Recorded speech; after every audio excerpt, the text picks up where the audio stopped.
Hi friends, I'm Miss Kat. I'm one of the STEM educators at Boys and Girls Club, and today I want to investigate how strong spaghetti is with you. So this isn't really like an experiment, it's more of an investigation, and I'm just thinking, spaghetti, when we put a bunch together, it seems kind of strong, so what's up with that? Why is that happening? So today I want to, just walk through and talk about why, spaghetti may be stronger than you think. So all you're gonna need for today is a piece of foam and then a bunch of spaghetti.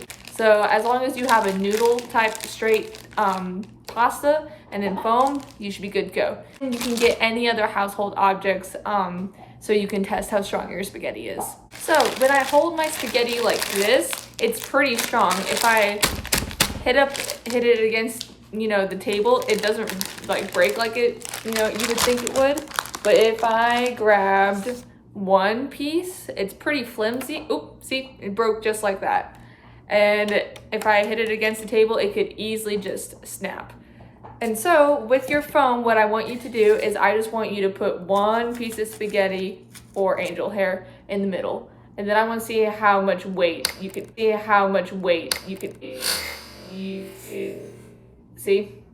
It's not very strong when it's just one strand of spaghetti, but do you think it might be stronger if we had multiple pieces of pasta? So as I'm going to be putting these in very carefully, I kind of want to talk about why, if you have multiple, pasta strands, why that's going to be stronger than just, having one and then placing something on top. For this, I kind of want you to see what you can balance on just a few pieces of pasta and see how heavy you can get, the things laying on top. So now that I've carefully placed about, I would say about a dozen pasta noodles on here, I can probably lay something on top, but not something too heavy. If I had, a lot more and it would be more compact, then I bet I could put more weight on top. But I want you to try, how much weight can you put on your spaghetti strands, and why does it, easily break with some and then not others.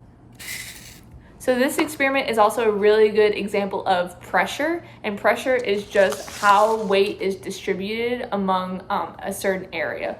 If I were to just take one of these pasta strands and I had it like this, and I put all my weight from my hand on top, it would easily bend and break because all the pressure is very high because it is a small surface area on top. And so all the weight is being compacted onto that one single point. In another case, if I had quite a few more, I have about maybe 10 pasta strands in my hand.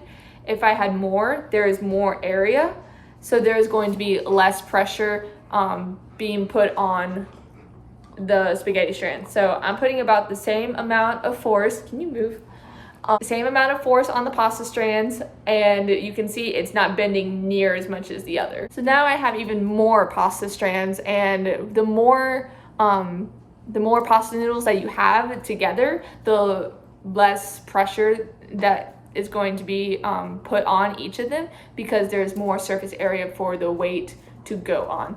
If I place my hand and I try to put the same amount of weight down, it looks even sturdier than before when I only had 10 pasta strands. Now I have about 25. It's barely moving because there's so much less pressure being put on each individual pasta strand. Another example of pressure having something to do with weight is if I tried to poke multiple strands of pasta into my foam, it's a lot more difficult than if I were just to do one, because the molecules in the foam would have to spread out even more for multiple pasta strands instead of just one. And so I have to put up a lot more force into it, even though I will have, less pressure being put on both sides. If you want, it might be kind of easier to see how much weight you can put on top if you got another piece of foam and you put it on top, because right now it's very, very flimsy, and I could easily, put something on top, but it might fall off because it's pretty flimsy because they're not compact. So there's more pressure on each of the strands.